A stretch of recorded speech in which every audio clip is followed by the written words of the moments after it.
Well, here we are guys. After a week of use with the MacBook Neo, I think I know who this laptop really is for.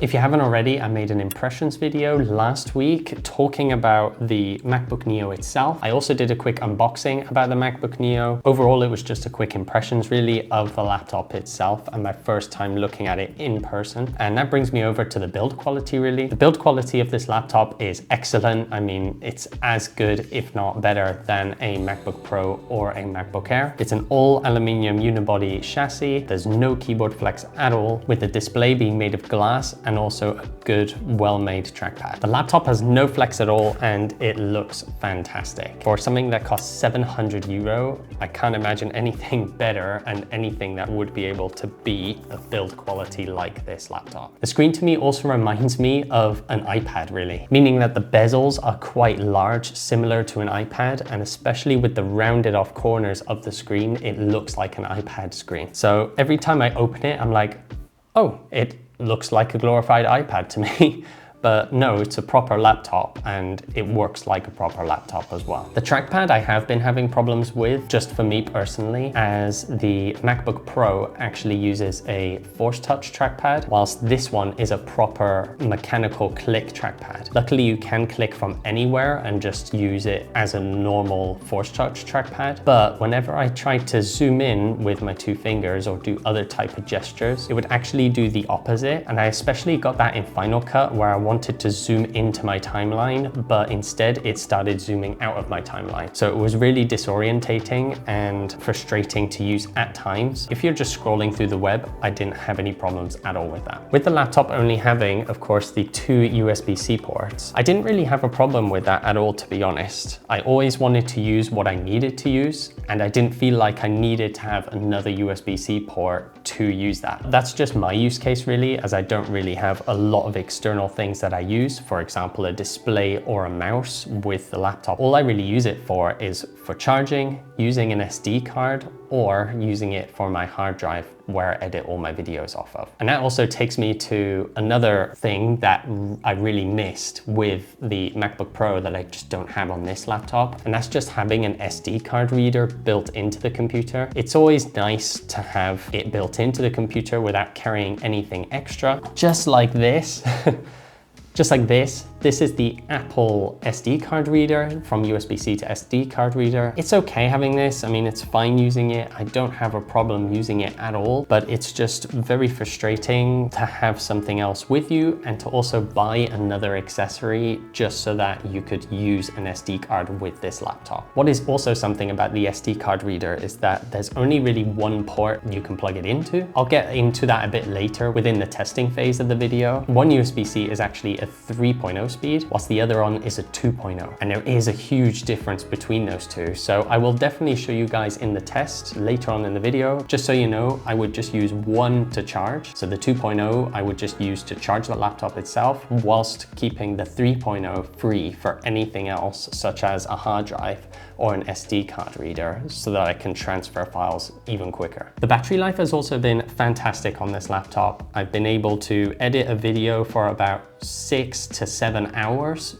with the laptop and just using the battery itself. So it's been fantastic. And also just going through websites in general, it has been great and it hasn't felt like it's been held back at all because of it. I've only charged this thing twice since I had it with me. So of course it's not my daily constant device that I'm always on. I've also got my phone, I've also got an Apple TV, so I'll be using those devices, and I'm not primarily using this one. But for it to still last effectively a week on 2 charges, it has been really good so far, and I don't feel like I have battery anxiety or anything with this thing. So now I want to get into a bit more of the testing of the laptop. The first test that I actually started doing was just Cinebench, and the reason why I wanted to do this is just to test the performance of the chip itself. I had nothing really to compare it to, so I compared it to my MacBook Pro. I know it's a bit of an unfair advantage to the MacBook Pro because it's like 7 to 6 times more expensive laptop than this one, and has fans and has way more cooling. But I just needed to have 2 sets of numbers that I could compare with and see what it was really worth. So for the multi-core score for the MacBook Neo, I got a 1280 score, whilst with the M3 Max MacBook Pro, I got a 5,952 score. So there's definitely a huge difference, but it's only about 5, maybe 4.5 times difference. Of course, the MacBook Pro is quite a bit faster, and for the price, it should be quite a bit faster. But for a 700 euro laptop to be only a quarter of the speed compared to this, price-wise, it's not too bad so far. And especially if you look at the single core, it gets even closer to each other actually. So the single core speeds on the MacBook Neo has been 494, whilst the MacBook Pro had 549. So they were very, very, very close and very similar into performance with the single core score. Even the single core score on the MacBook Neo actually beat out the M2 chip. It's not a bad chip at all, and it can definitely perform when it needs to. And previously in the video, I was talking about the USB-C ports and the differences in speeds, so I thought I had to give that a try. So to benchmark,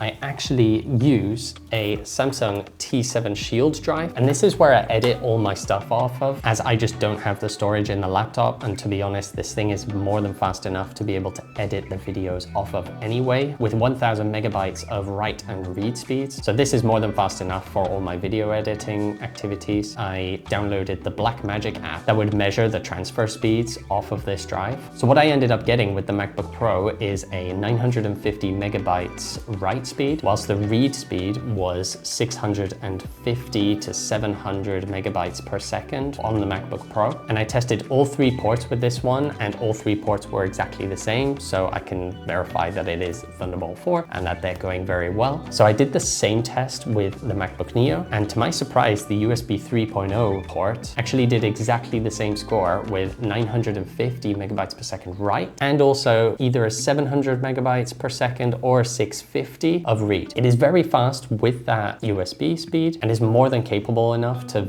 edit a video off of. I also tested the second USB-C port, which is the 2.0 port. Those scores were way, way, way worse than the other one, with a 60 megabyte per second write and a 40 megabyte per second read. That's why, as I said earlier in the video, I prioritize that port purely for charging so that I can leave the 3.0 port to either a hard drive or an SD card slot. All the transfer speeds will be quick enough, and anything else that I will plug in, if I wanted to anyway, for example, a display, then that fast speed will be there. Seeing that we're talking about render speeds on the SSD, I also wanted to render out the video that I did about the MacBook Neo and the impressions I had of it. I ended up rendering both the videos on the MacBook Pro as well as on the Neo. On the Neo, I got 16 minutes, 44 seconds, which I thought, okay, but I could definitely know that it was a bit slower than my MacBook Pro. Then I tried my MacBook Pro and it ended up being 5 minutes and 30 seconds. It's quite a massive difference with 11-minute difference, which is a lot of time, to be honest. Seeing that the MacBook Neo is a 700 euro laptop and comparing it to a MacBook Pro, I know it's not really a fair comparison, but it's just really to benchmark things. For this price, it's still an amazing performance. Seeing that we're talking about the performance and the render speeds, let's talk a bit more about Final Cut and how I've experienced it really. Final Cut in general has been very good. It's been really snappy. I've been able to scroll through the timeline super easily with no stutters at all, and it felt quite similar to my MacBook Pro. But as soon as I got about 80% into my video of just cutting and adding a lot of stuff, such as a LUT, color grading that LUT, as well as, I don't know, a bit of stabilization as well as slow-mo, then it started to really lag. And the thing I could really tell when I used the activity monitor is that the RAM was just not enough. It uses a lot of swapped memory. I think I got it up to about 3 to 4 gigabytes of swapped memory. So that means it uses the memory of the SSD, which is a lot slower than the RAM NAND chips. And that's why the slowness in performance suddenly came in. It just doesn't have enough RAM to be able to handle bigger projects. But to be honest, something like a short was really easy to edit off of this. I had no issues with that at all, because it's just so short and it's only about a 20-second video. You don't get into those RAM limitations as much as you do with a long-form 10-minute video. I was quite surprised with that, just the performance in Final Cut in general. But for the last 20% of my last video, I did have to finish it off on the MacBook Pro just because of how slow it started to get. So the main question really becomes, after all this testing and after a week of using it and what I felt about it is that what type of person will be looking to buy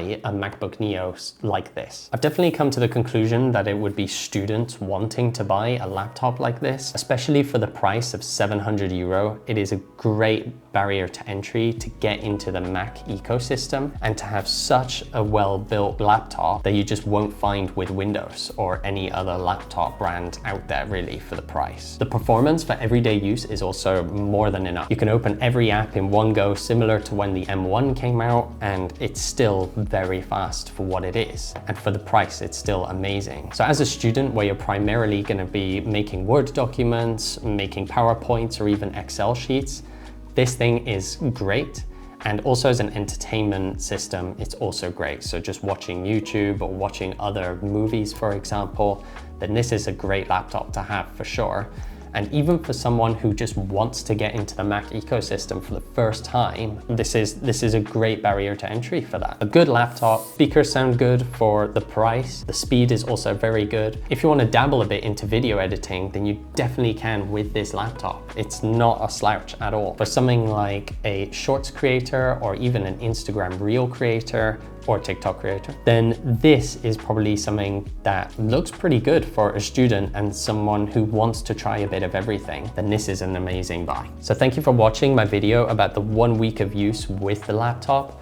It's been a very good laptop, and for the price, it's amazing. It's just for me, I need to have that performance, especially for making videos like this, but that's okay. There are definitely people out there that will love and enjoy this laptop, and I really wanted to bring this info out to you guys. Thank you guys for watching again. If you liked the video, just please go down, subscribe, and give me a comment if you're interested in buying one of these, or if you've already bought one. How is your experience with it? Because I would love to know your experience, as this is a great laptop for the price. And I'll catch you guys in the next video.